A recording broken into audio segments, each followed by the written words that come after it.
Happy Earth Day. This is a day to celebrate our beautiful natural world. But I think that we need more than one day, right? I think we should be absolutely, proactively, persistently working every day to do the small steps that we can to protect and nurture our beautiful blue marble.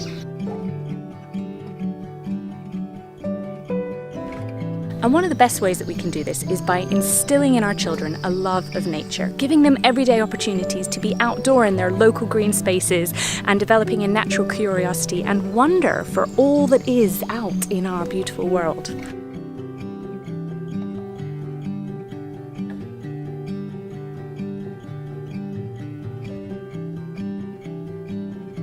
And the good news is that instilling in your child a love of nature doesn't just help the planet, but of course helps your child as well, their well-being and their communication skills.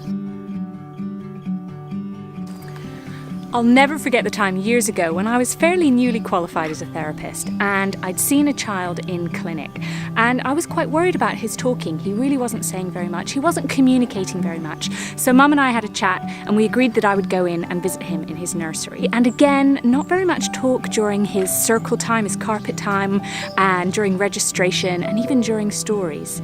And then they opened up the doors into their beautiful big backyard and it was like he just blossomed. Suddenly he had so many things to say. He was telling them about the bugs that he had found and he was talking about snail shells. He was chatting with them about how fast he could go on the bikes. It was amazing to see how that change in environment changed his whole motivation to communicate. And ever since that experience, I've been looking out for the information, the evidence around how the natural world supports communication, because I'm a speech and language therapist and I think how we interact and share the things that we're interested in and care about is an absolutely fascinating part of being a human.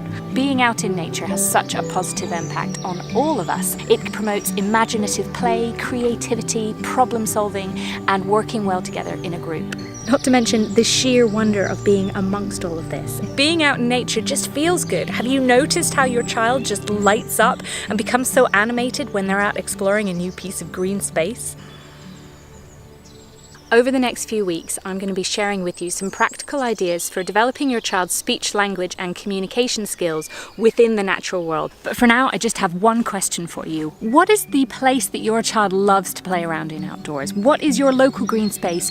Where does your child light up when they're out in the big blue wide open space? You are raising an awesome human and every tiny step that you two are taking along the way is a step in the right direction. Thank you for being here and I'll see you next week. Take care.